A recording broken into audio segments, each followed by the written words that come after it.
typically what happens on the radio is... I'm in between a tree and a shrub. I got one at gunpoint, and I'm scared. Please come help me. Wow. That's a great... I got goosebumps. Hey. That was a great PTO moment there.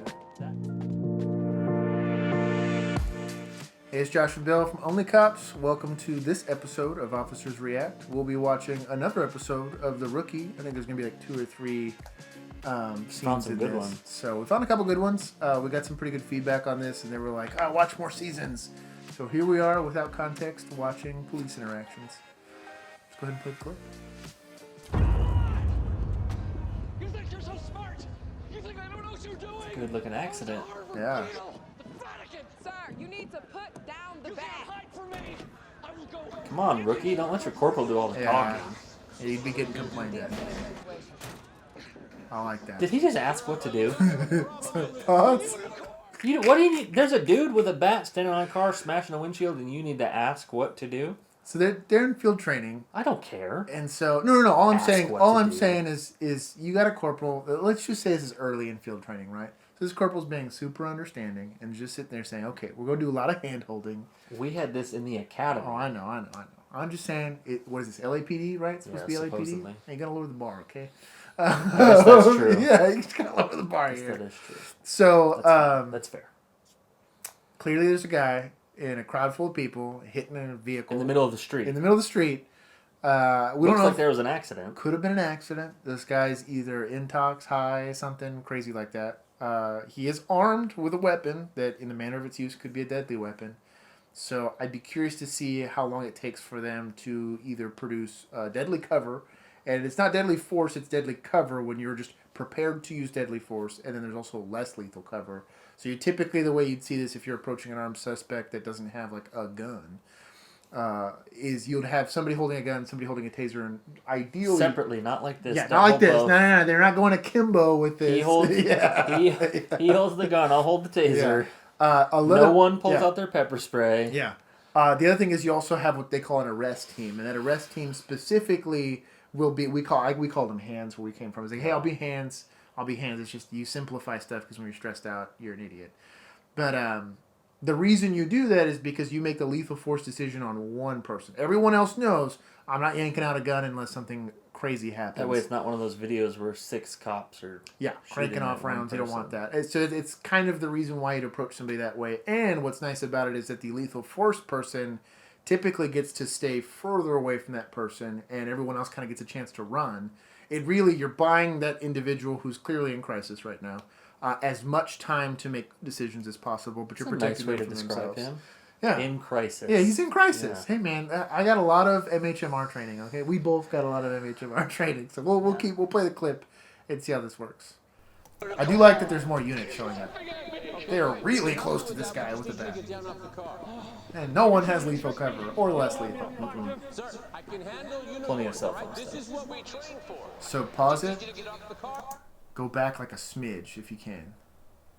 You can see that body cam. Do you see that big old empty pathway Lane? behind them? Yeah. The lane of empty traffic? So if I have 4 officers with me, and I get it why you wouldn't want to be in a crossfire situation. Like you see these guys standing in but the no one background has their like gun an out. idiot. I'm with you. Nobody's. I guess there's no crossfire if there's no gun. Exactly. If you're gonna get that close to him, you just need to go up and snatch this guy. Like, because as of right now, you have I would just tackle him onto the hood. That's what I'm getting at. It's like Because if you're close enough, he's not going to be able to really use that bat to physically assault The other you. problem with this is I got a crowd full of people. This guy's already okay with swinging a bat. I don't know that he's hit anyone else or not. Obviously, nobody else is complaining Smash about that it. car up. But he has clearly assaulted something, at least the car. If I can prevent this guy from fleeing, I should. Another reason why less lethal makes a lot of good sense here. Because let's say, this is a very few chance, and shout out to Taser, where it would make a ton of sense to just if you're this close, Tase him. Tase this guy really quickly, jump on him so that you can disarm him and keep him from running, or keep him from assaulting somebody else. Plus, when you tase him, he's going to hit the hood and then roll off. Yeah. So. And I will say this, if you decide you guys are all, I guess, Bruce Lee, and are going to disarm this guy, with your hands, at least contain him. If you're going to be the units coming up, Yeah, try to there's cut 3 him. cops behind this guy trying to de-escalate. Let's try to cut off his avenue of escape, and it'd be pretty. I can almost guarantee he's going to run. I just need you to get off the car and give me a description so we can find him. Verbal judo, I love it. Exactly. Yeah, just jump down. Put the bat down right there. Excellent. You put the bat down. Stand with your arms Yeah. crossed, hands on your belt. There it is. There it is. Wow. The level of hesitation. Yep. So, pause this. I don't know if it's just because Nolan's an old guy and he's doing it, but I will give it this way. And I did this, so I guess I'm old too. When you get in a foot chase, there's two ways to win a foot chase. Either catch him way before he can get away from you, or do a very nice slow jog and keep him in visual line of sight and let him get tired. I'm going to give him the benefit of the doubt and just saying he's a seasoned, smart, older person. I'm just going to give him a nice jog. You pump the hands, make it look like you're doing pretty well. I always caught him. Or again, vicious, all-out sprint to catch them before they can get too far away from you. I got a commendation for running so fast that my body cam picked up my miles per hour. So Subtle flex. I had a cool sergeant. I tell you right now, I've ran really hard with a body cam and never had a kick on. So he's clearly a lot faster than I am. You were the one in the car. yeah, there coming it to is. get me. I was like, hey man, When I was so tired from running. So, Why run when you can drive? One more thing they didn't teach you at the academy. So, the other thing I kind of want to point out is, and I don't know what SOPs are in, I guess, fictional LAPD, PTO is not letting his rookie run off without them. That's not true. Typically, well, it shouldn't. Typically in field training, you're almost completely responsible for the actions of that rookie officer. I was pushed over a fence into a, what would that be? Like a U-Haul storage facility. Pushed over the fence after a meth head by myself. And I will say, again, in field training. Sometimes exigency, and we've talked about this, dictates that sometimes Just you gotta depends do on what how you much gotta your do. corporal trusts you. There it is. You're right. Maybe it is. Never been trusted. Says more about your corporal than it does you. That's probably true. Now, that being said, you are a cop once you're in uniform and on the street, so you should be completely prepared to execute the duties of a police officer. But at least with most of the experiences I've had with field training officers, and field training officers, shout out in the comments, you're probably not letting your rookie run off by themselves to go make probably a stupid decision. Oh, now you're going to talk crap Wow. after you just hesitated? Wow. Stood back there and let him do all the work? What a... Also, every single one of Typical these backup civilians you're officer. probably knocking over, lawsuit. Yeah. Lawsuit. Every single one of them has whiplash. Especially if this was today. 100%. I like what he's doing here. He's trying to cut the corner. And this is why we have a wall climb. Your department. Also, yeah. know your limitations. Yep. Ooh, the tackle. It's a pretty good one. Oh, and she's already got him cuffed? Okay. Okay, we'll go ahead and pause it here. Whoever this female, I don't remember what her name is. If they call other rookies Boot, so I'm just gonna call her Boot. Boot, female Boot. Good tackle. You didn't break anything. You pushed as opposed to grab.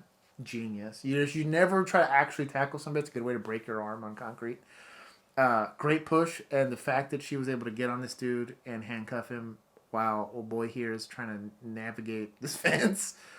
Absolutely killer. I also want to go ahead and give a shout out and a commendation to this PTO, because that's why they didn't follow him. They knew where they're going. They got in there because they're like, we're going to have to arrest these guys. I ain't about to walk through this entire crowd of people with this lunatic trying to pull the car up. They knew. Now, listen though. Let's be honest. Those PTOs would not have got there at the same time because there was zero radio traffic saying what direction they were going and what street they were on and what alley they were in. It's just magic. In the day and age of body cams, what happens with every single... This is all going to be a use of force. They're going to ask why you weren't getting on the radio. Central has no idea what's going on. And that's a big idea problem. there's even a foot chase. Yep. At the very minimum, and for realism's sake, I get it, it's Hollywood. But even then, I feel like that would spice it up to be, hey, I got one running. You know? Hey, he's you're going north through this alleyway. You know? Maybe. That's how actual foot chasers... Typically what happens on the radio is... like, oh, I think we got one. Go ahead and give him the channel. We don't know what's going on. And you'll just kind of hear yelling and a bunch of, like... You know? And then you try and ask where they're at, and they're like, I'm somewhere. I'm in between a tree and a shrub. I got one at gunpoint, and I'm scared. Please come help me. They might not say it, but you can hear it in their voice. Yeah. Also, they're not wearing mics. Like, there's no... Yeah, I think they just have the old school... I've seen it in New York still. So they just pull it out? And... They have to still talk into their portables by taking it off their belt. Was this 1907? Yeah, which is kind of stupid, but...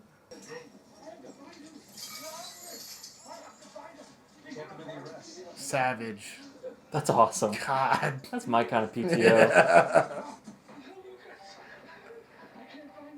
Look at this. Look at this. Hi, this is Officer Bishop. I don't know why she's answering the phone. Husband now, slow down. Who's Lucas?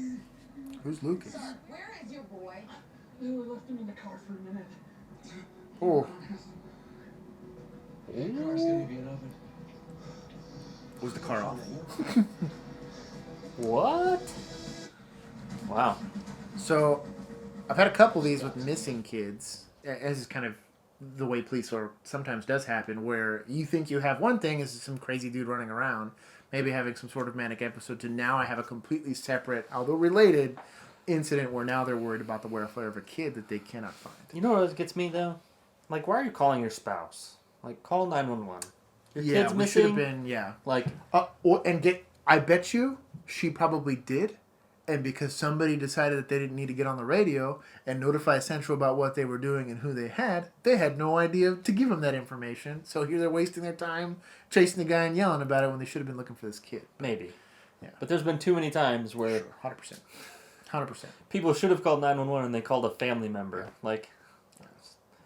I have legit had a call where we show up and there's like, yeah, there was a lot of blood in a bathroom and it went all the way out to the living room and we haven't been able to find our significant other. And I was like, for how long? Oh, like a day or two. I'm like, what happened with the blood? Oh, we cleaned the blood up. Why? Yeah, it's... There was like scissors in the sink, Yeah, it was covered why, in yeah, I don't know what blood, happened, like yeah. bloody t-shirt. And no big deal. People are stupid sometimes, but... We got an airship and 6 cars working a grid pattern. There's no fancy tricks in patrol. Are we sure the kid's still in the car? There's some fancy tricks on patrol. We've got to find this kid. Pray we don't. Seen a dead kid changes you. 110%. Pause it. Yeah. That's no joke. I'm trying to think. New Year's. Well, I'm trying to think of the amount of dead people I've seen either Dead people? die or being deceased on patrol. Probably... I couldn't give you a number, but I have seen 3 dead children, and I remember exactly what they look like and the circumstances surrounding them. But it is a very different... I don't know what it is psychologically about it. Seeing kids having to get hurt or killed or die or whatever. Even if... I had one that was just SIDS, and it was awful. The whole situation was awful. But it Yeah. not a pleasant experience. I'm sure some psychologists can come in there and maybe explain why it's different when it's a kid. I've watched some people die in really awful car accidents and stuff like Burnt that. to a crisp. Yeah, and slept like a moment. baby. And a kid, literally, unfortunately, I had one where he rolled over in his sleep and died, and that probably messed with me more than anything. I was just out of field training for that one. And we had one right before we left. That was a whole... 2. That'll be a story for another day. All I'm saying is they're 100% correct. Great Corolla right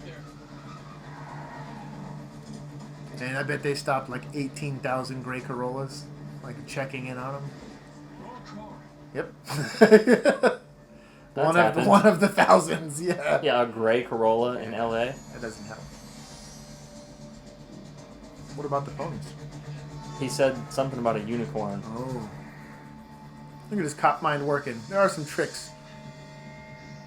Gray Corolla. Well, at least it's in the literally an shade. identical car. The shade might have saved him a little bit, yeah. Oh, kid's in there.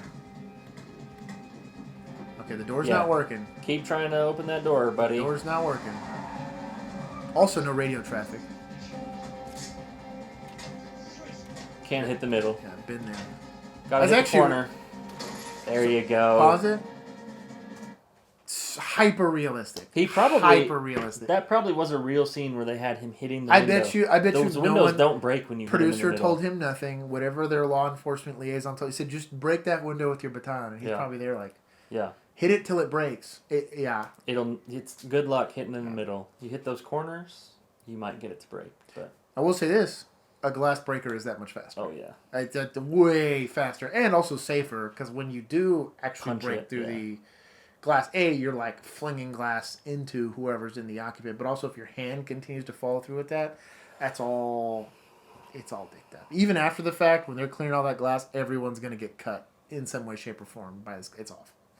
Hey, something firefighters can relate to. Finally, let's keep going. Look at that. Is it? They always show up after we break the windows. I did have a firefighter made fun of me because I couldn't extract somebody out of a car. And I'm like, well, I don't have, like, extracting tools. And this guy, like, as he's making fun of me, he's got, like, this huge crowbar. He's, like, ratcheting open the door. He's like, wow, stupid cop. Can't open the door. I was like, oh, yeah, you're such a man with your crowbar. Sorry, we've been here for 15 minutes before you to make sure it was safe for you. Poorly, she had an entirely snapped forearm. It was a head-on. I felt bad for the lady. I kept trying to get her out, and I was like, nope, you know what? Let's just hang out in here and wait till FD gets there. Anyway, shout out to FD the one time they helped me. Sounds like a lot of help. They did break the opposing window and then just open the door. But also, it keeps to open all the doors, it's smart to break the driver's side door. Agreed. Hey, let's get him some medical instead of holding him. Still no radio traffic. Full medical. Yeah, we're gonna find him. Okay, we're gonna find him for you. Great feeling though. See, look at that medical. They did it for You feeling good about yourself? Shouldn't I be? You stopped thinking, kept trying to open a car door even after you knew it was locked, used the wrong tool to try and break the window. Wow. Those lost seconds didn't matter this time, but they may in the future. That's a great. I got goosebumps there. Hey. That was a great PTO moment there. And I loved how she started with, feel good about yourself? Yeah. It's like, shouldn't I? His response, shouldn't I feel good about myself? Wow. Okay. Shout out to the producers for making him try and open the door, because that's awesome. And I will say this. That is the reality of police work. You are almost never going to be good enough. I mean that. All the training you get, all the whatever, the level of... But also, you never know how you react. Guess what I mean, yeah. And that level of adrenaline. Well, I think that, like, that's how kind of superhuman you kind of have to be. You have to immediately understand and diagnose your situation constantly and make the right decision every single time, or people die. Or they get hurt, or the bad guy gets away, and, you don't arrest somebody in a domestic, and it ends up making national news. It's like, I mean, But good for you for not shooting the window out. Yeah, yeah. It's a whole... I think... That's probably one of the realest things I've ever seen on any police show. Mm-hmm. Just that entire, the way that played out, as far as him actually because finding normally the kid, pulling on the on door. a TV show, it would have ended with high fives and the kid going back to his mom, and that would have been the end of it. Yeah. Well, and what's even sadder about this is really the reality of this is you now have a CPS case that's going to open up about this because it's like child endangerment to the town. In Texas is a felony. Yeah. Even, like, let's say he's not having a crazy episode. Let's just say he's going to the gas station like a jerk and buying some beer and taking way too long to get back or whatever it is. Hookers and blow. That's the stuff that we were used to seeing. Just leaving the kid in there. Now CPS gets involved. CPS is going to hold on to this kid. This kid's going to be, in some way, shape, or form, traumatized by that. The kid's not old enough to understand any of that.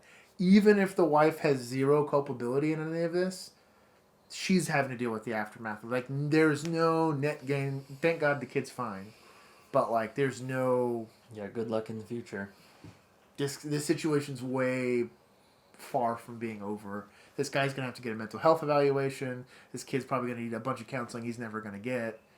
And, again, this officer had to learn this fictitious officer had to learn a really hard lesson there. And that's I probably experienced that tenfold when I was in field training. Celebrate the victory, but recognize you got work to do. Understood. Yeah, boot. That's why they call them boots. So stupid. You tired, Officer Nolan? No, ma'am. Good, because we got 8 hours left on our shift. Yup. That's a fact. Rip. That is a fact. Yeah. Yeah, that's... And good luck dealing with that adrenaline dump. Working freaking overnights like we used to. Yeah. You get in something at like midnight. Oh, you're still there till 7 a.m., pal. Good luck. Yeah. That was... Especially when you got it early. That was the worst. You get it at like 10 o'clock. And a lot of stuff happens early. Yeah, you get like 10, 11 o'clock at night. You don't get home till like... You don't get off till 7 in the morning if you're lucky. With your luck, you're like... Mandatory overtime. Yeah, or you get a sergeant that pulls the DWI right before he leaves. And it's like, oh, here you go. Have fun. Has totally never happened once, ever, 1,000 times to me, ever. Emotional damage. You want some therapy? Well, not specifically to you, because you hadn't worked that many DWIs, but... It happened to me at least 9 times. I found a few myself. Anyways, thank you for riding 2-man with us. I'm sure we got some more rookie clips coming up. Again, we have other stuff. Go check out our TikTok. We got a bunch of skits on there. We're going to be releasing some of that stuff in short form on our YouTube. We're going to be doing some more Let's Plays. Check out our other videos if you like what you see. Check us out on Patreon. We have a Patreon there. We have merch available for that. We should have some new merch coming out. Until next time, again, thank you for riding 2-man with us, and we'll see you next time.